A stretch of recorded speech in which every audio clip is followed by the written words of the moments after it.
Hi, I'm Richard Janney, board member of the League of Women Voters. Along with the League and SF Gov TV, I'm here to discuss Proposition B, a ballot measure that will be before the voters on November 6th. The city operates more than 200 parks, playgrounds, recreation facilities, public open spaces, and other properties throughout San Francisco. In 2007, an independent review revealed that many parks and facilities were outdated and posed seismic and safety risks. Proposition B is a bond measure that would authorize the city to borrow up to $195 million by issuing general obligation bonds to fund repairs and improvements of the city's parks and open spaces. The city plans to use the bond funds for the following purposes: neighborhood park repairs and playground renovations for $98.8 million. Waterfront park and public open space repairs and renovations for $34.5 million. Playground repair and replacement for $15.5 million. Improvements to John McLaren Park for $10 million. Golden Gate Park for $9 million. And Lake Merced Park for $2 million.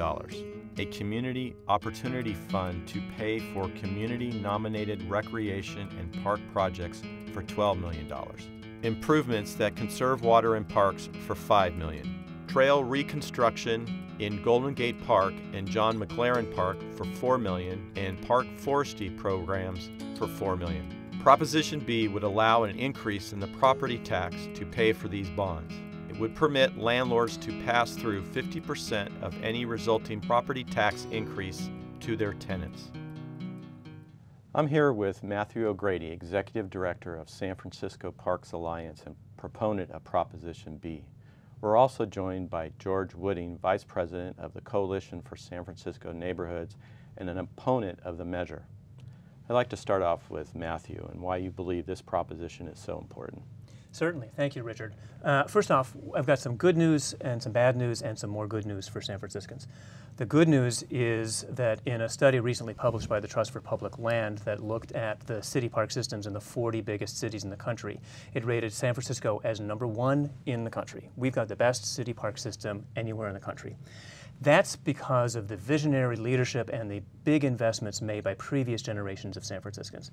The bad news is that a lot of that infrastructure is 60 to 80 years old and it's worn out. And the city, in a recent study, identified about $1.4 billion worth of renovation work that our park system needs to bring it back up to snuff. The good news is that the city has a long-term capital plan that includes that exact work. We started with that with the 2008 Parks Bond, which is already beginning to have a huge positive impact in our parks and recreation facilities all across the city. And the 2012 bond is designed to pick up where the 2008 bond leaves off and keep moving forward with that effort to renovate playgrounds, swimming pools, trails, open space all across the city. Thank you. And George, how would you like to respond? I would like to respond by saying, first, thank you, Richard, for inviting me. And you have to ask yourself, what has happened to the park system where neighborhood groups throughout San Francisco are now ganging together to say no to another park bond?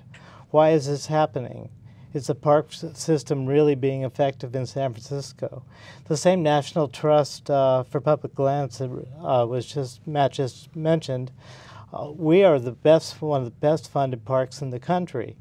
Yet you see so many parks with problems, and you see so many people that are having problems with the Recreation Park Department as they never listen to neighborhood concerns, they don't deal with neighborhood concerns. And what's happened is, we feel that we have paid for these parks, and we feel like we've paid 100%. The mayor's office has stopped this payment, and the city keeps asking the people who live in San Francisco, the voters, to pay bonds to continue to support the park system. The 2012 bond was originally scheduled for 2014, and it has been moved up. About 41% of the 2008 bond, $73 million, has yet to be spent. So we're asking ourselves, why now? Why, with so many parks, with so many problems, are you coming to us when you don't even have the maintenance or operational people to maintain these parks? It's time for Rec and Park system to take care of the things that they build and not just continue to build things. Thank you. Thank you. So Matthew, my understanding is there is a current bond that's still in progress that hasn't Yes. been completed yet. Why do you believe that we should have another bond issue while we still have one that's in progress, shall I say? Great question. The 2008 Parks Bond was passed by voters in 2008, obviously, covered $185 million worth of investments in the park system. That entire bond is already fully committed for projects that are either completed, under construction, or in the pipeline to be under construction within a matter of months. That only was the down payment on that $1.4 billion worth of renovation work, ADA compliance work, seismic upgrades that are needed in our park system. It's going to take us many years to get through that entire list of work that's needed. The 2012 bond is the next big investment that we need to make. Okay. And George, how would you like to respond? I would like to respond by saying that right now, of the current 2012 bond which they are offering, they went to the neighborhoods very quickly without a good plan.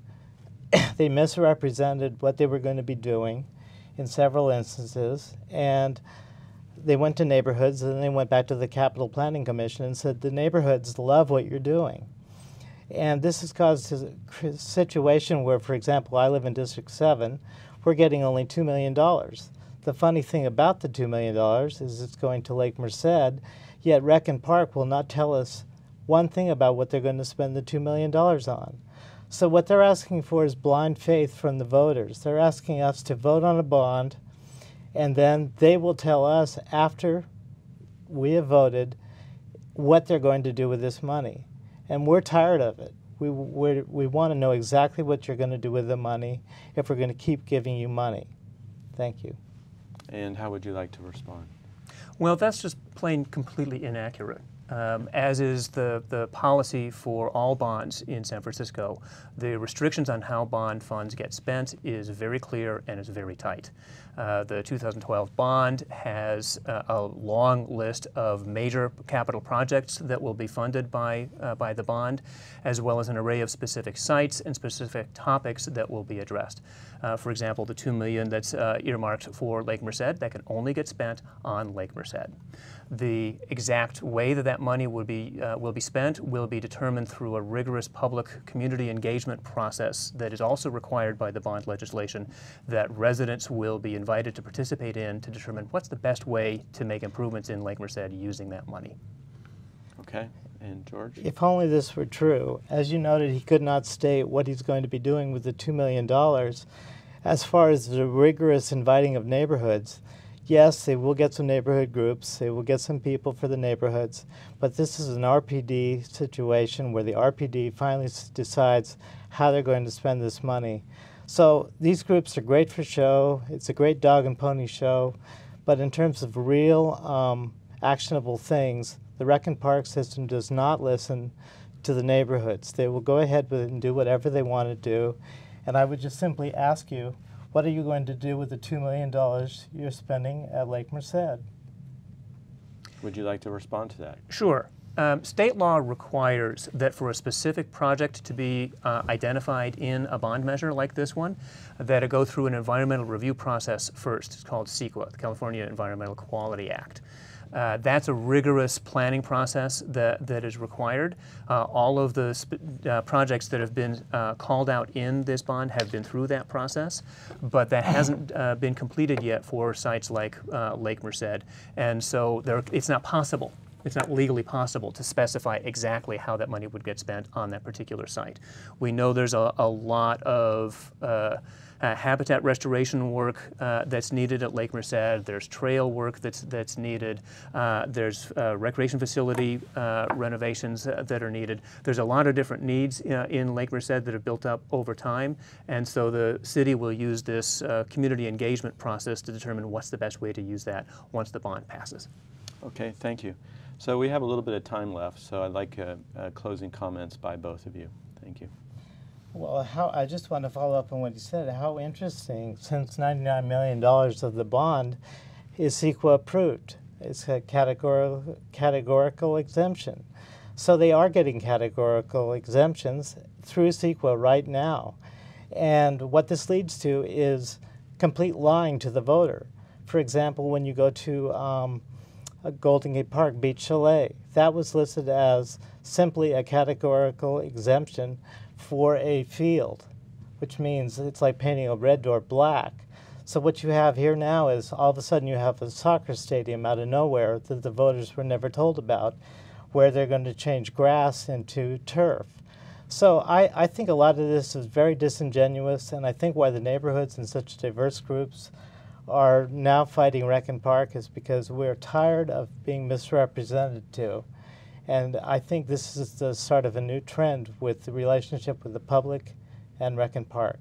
Thank you. Matthew, would you like to respond? Sure. First, there's no soccer stadium.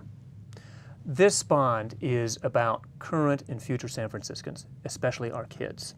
This bond would pay for renovation of playgrounds all across the city that are failing. It'll pay for renovation of swimming pools that are many years old and at threat of being closed because of their physical condition. It'll pay for trail maintenance, tree maintenance, improving and cleaning up toxic pollution along the city's eastern waterfront, and a wide array of positive, vital investments in our park system to help maintain that #1 rating for us and for future generations. Thank you, gentlemen. We hope that this discussion was informative. For more information on this and other ballot measures in this year's election, please visit the San Francisco League of Women Voters website at sfvotes.org. Remember, early voting is available at City Hall Monday through Friday from 8 a.m. to 5 p.m. If you don't vote early, be sure to vote on November 6th.